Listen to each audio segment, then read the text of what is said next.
Meta ads are evolving fast. I've personally spent over $10 million on Meta ads testing every single strategy under the sun. And in this video, I'm going to share with you the only strategy that works in 2025. Now, what I want you to do before we start is I want you to forget about lookalikes. I want you to forget about interest targeting or intricate targeting. I want you to forget about what worked 6 months ago, because the way advertising was done back then is not the way you want to do it today. So in this video, what I want to do is I want to explain to you how to properly set up your ad account for maximum success. I'm going to show you the thought process behind every single thing that we use so that you understand the philosophy of how to run your ads on Meta.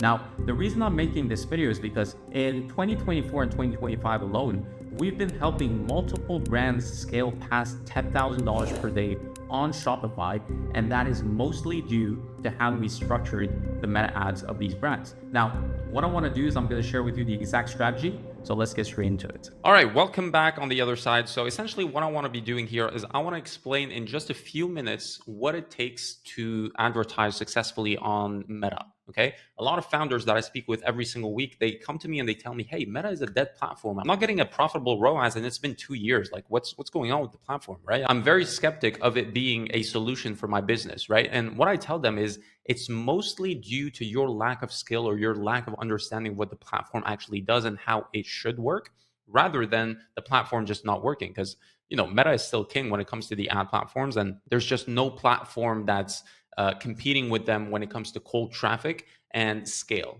right? Whenever you want to scale, you can talk about Google, you can talk about TikTok, but Meta is still king. So I wanted to explain to you how the targeting should work there, right? You need to understand why we want to go broad instead of, I want to be very proactive on identifying who my customer is. And so I'm going to tell Facebook that I want 31-year-olds to 32-year-olds that like dogs, that like to play chess, and that shop frequently. Okay. Well, cool. That sounds intuitive, right? To guide the AI, because you don't trust the AI. But let me tell you that Facebook or Meta has 52,000 data points per user on the platform. That's an immense amount of data per user. So they know exactly which types of ads are going to resonate with your customer. And on your end, you don't know that. You're just guessing, or you're just formulating hypotheses based on the customers that you have, right? But the amount of data that you have is incomparable to the amount of data that Facebook has, okay? So we need to trust the AI and understand what broad means. Broad doesn't mean your ads are going to be shown to 18 to 65 plus. That's not what it means. What it means is you're leading the AI with little to zero constraints, okay? You're telling the AI, out of all the pool of customers that might resonate with my products, show the ads to the most quality subset and then scale from there. And that's exactly what they do. So what they do is very simple. So let's say this is your entire total addressable market. They come and they slice a small, I would say, subset and show your ads to a few thousand people here, okay? Based on your inputs. So if you're selling swimwear and you're telling Facebook, hey, I'm giving you this creative that shows a nice model wearing a swimsuit, that's who Facebook is going to target, right? It's going to target mostly women. Right? It knows. So it analyzes your creative, your copy, your website as well, your landing page. Everything is analyzed so that it knows who to show the ads to. Okay. So it cuts a subset here. And this subset is determined by the quality of the inputs you give it. So a quality creative with quality copy with a quality landing page is going to be shown to quality customers, because Facebook at the end of the day wants to maximize the user experience more than anything. Okay. On the second stage, it also wants to make you a lot of money so that you keep on spending on the platform. You need to be playing both angles. Okay.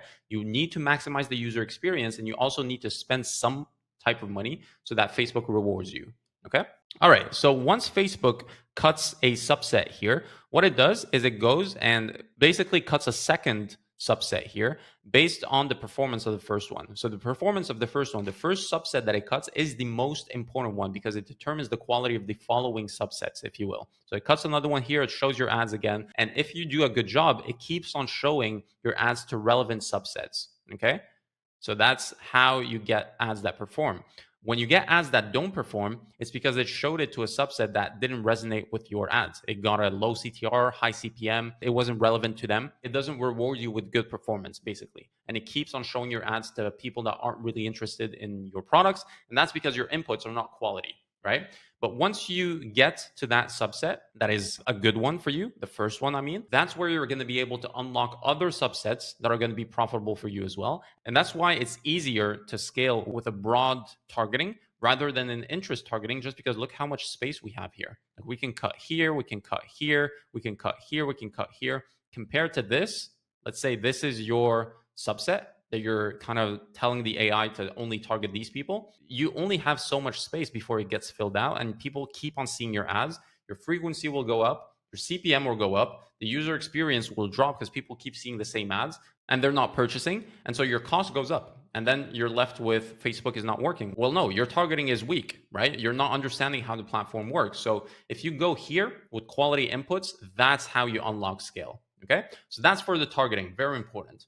Next is how you set up your ad account. So you need to understand what you're going to be testing and how you're going to be advertising. The first step is identifying your market desire. Okay. I've got a few videos that I made on this subject, so please watch those. So the first thing, you need to identify your market desire. The second thing is your angle. From the market desire, what does the market actually want? You want to derive angles. And these are angles with which you're going to attack the market desire. Okay. You can come at it from this angle, from this angle, from that angle. You're going to have multiple angles. And from these angles, you're going to derive headlines, right? Or kind of, sentences that kind of frame the angle in a way that speaks to the market desire. That's what a headline is. Okay. And then you're going to test formats. So once you have a winning angle, a winning headline, you're going to test formats. So for example, you tested the static image with that headline, you got good results. You're going to then duplicate that to a video, a UGC video or a photo shoot or a video shoot, like a high production video or a carousel or another type of static or whatever type of format. You're going to just expand that headline. Okay. So how it works is very easy. The first step is an ABO. You want to be testing manually. You don't want to use CBO to test. Okay. So the first thing you want to test is headlines. Okay. So you're going to have an ad set that says broad 1 with the headline 1, headline 2.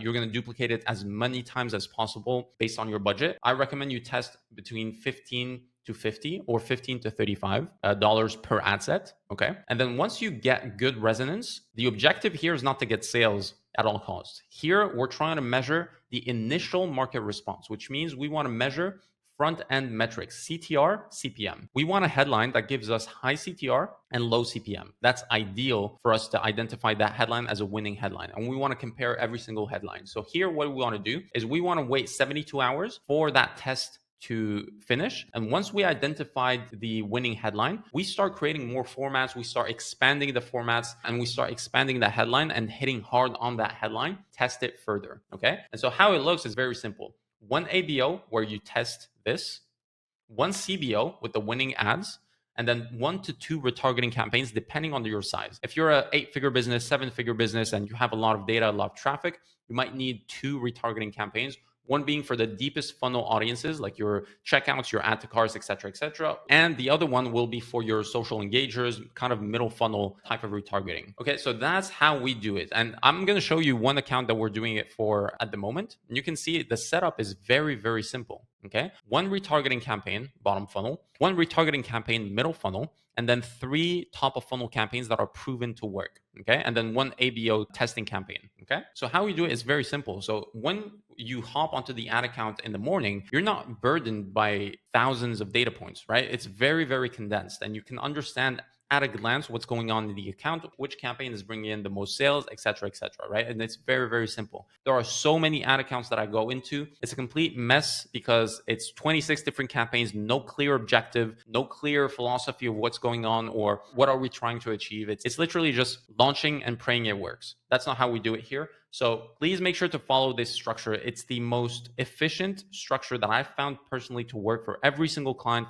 that we help and that we assist in scaling. And it works across different industries. This is for fashion, but we've seen it work in the leatherworks, in the supplements industry, skincare, beauty, whatever the case may be. This stuff works, right? And it's very simple. You test on an ABO manually, then you plug all the winning ads into a CBO. You scale that CBO 20 to 30% every other day until the results start to dip. You have a retargeting campaign that collects the deep funnel customers or the lowest hanging fruit. And you've got a middle funnel campaign, which is a retargeting campaign as well, that keeps people in the loop. And you get a web of content that is kind of working for you 24/7. And that's how you scale with Meta in 2025. So hopefully you got some value from this video. For those of you that don't know me, my name is Omar. I'm the founder at Overall Plans, which is a direct-to-consumer growth partner for e-commerce companies that are looking to get to 7, 8 figures, even potentially 9 figures with their e-commerce store. We've been helping e-commerce businesses for the past 5 years. We're incredibly good at it. And if you want to learn more, make sure to subscribe to the channel. On the other hand, if you're looking for a growth partner that is actually going to make you grow sustainably, profitably, and make sure that you're growing your business every single month, make sure to book a call with us. Let's see what you got. And if it's a great fit, let's get to work and let's scale your business. Otherwise, I'll see you on the next video. Cheers.